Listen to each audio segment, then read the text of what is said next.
So we have characters like Ben, abuser, rapist, probably a premeditated rape because you can tell by the way he sort of lures her into the whole princess fairy tale things that he had actually known her. Like he knew that she loved fairy tales, and so he knew that the moment she brought up a fairy tale, it was the best way to get to her. And he succeeded. He found an opportunity, he found a chance, and he took advantage of this 8-year-old girl. And I think with many cases, you sort of tend to find that abuse comes from people close to you, people around you. And so most times it's hard to deal with because if you get to the part in the book where Makita is having a conversation with Joseph and she tells him that she's afraid because she had opened up and told her mother about what happened, and she was traumatized because it had sent her mother into the same place of silence that her abuse had sent her into. And so she feels like she's not allowed to share her story, or she's not allowed to talk about what she went through because it's going to automatically traumatize the other person too. So she felt like if I keep quiet and if I'm not talking about this, then nobody else gets damaged, nobody else gets hurt. But at the end of the day, her mindset and her way of seeing things was actually from a damaged point of view and from a broken point of view, because everything that she was not saying is everything that was killing her, because it's everything that she was thinking and everything that she was believing. But then she thought she was protecting everybody else from the pain that she was feeling, when in reality, she was damaging herself. And she was actually damaging those around her and those that loved her and those that valued her, because she wasn't giving them the opportunity to be there for her. She wasn't giving them the opportunity to help her heal until she gets married. It seems like a saving grace.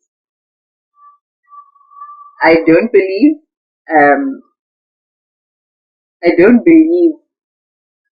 the relationship between Makita and Joseph should have led to a marriage in the first place. Simply because Makita was not in a good mental state to make any decisions. I don't think she was in a good state, period. Like, looking at the moment leading up to the proposal, like, you realize that her relationship was sort of unstable simply because she was going through all these things and she was choosing not to talk about what she was going through. And so it sort of damaged her relationship and put it in a place where you couldn't tell whether this was the end or whether this was going to work out. And she was definitely expecting it to be the end, because when Joseph comes to her and he says, "I want to marry you," she freaks out. She has a whole full-blown attack. She's like, "Nigga, what are you talking about? You want to marry who? Me?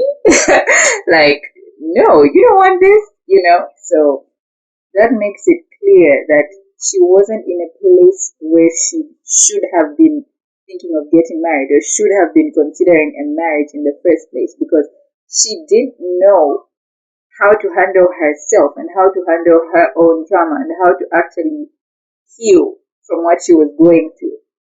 And so this guy that is so sure that, "Look, I love you, we're gonna get through this, and whatnot, I'm with you, I'm for you, girl," like he's just there, doing the things. But at the end of the day, he also couldn't realize that she just wasn't in the right place for it. Like, yes, you may love someone, yes, you may care about them, and yes, you may want to be with them, but honestly, someone who is in a bad mental state always sees things their way. They see things a different way than a normal functional person does, and it starts to affect the relationship. And already there's evidence, because their relationship is unstable, because she's going through things, and for some reason he thinks that by marrying her it fixes the wrong. Doesn't. It really doesn't. You marrying her is simply saying, I love you, I want to be with you, I think, we can make this work, and blah, blah, blah, blah, blah, blah, blah, blah. Which is cute, but it's not actually going to work in the long run because there's a real problem that needs to be addressed. There's a real serious problem. There's a real trauma. There's real abuse that needs to be healed. You can't heal it with a wedding ring. You can't heal it with a marriage and the whole fairy tale wedding. You can't. You just can't. You just can't. It's helpful, yes, to take her out of that environment that is putting her in a place where it's dragging her back to a state of depression and anxiety. It's helpful. But people need time to heal, and people heal differently.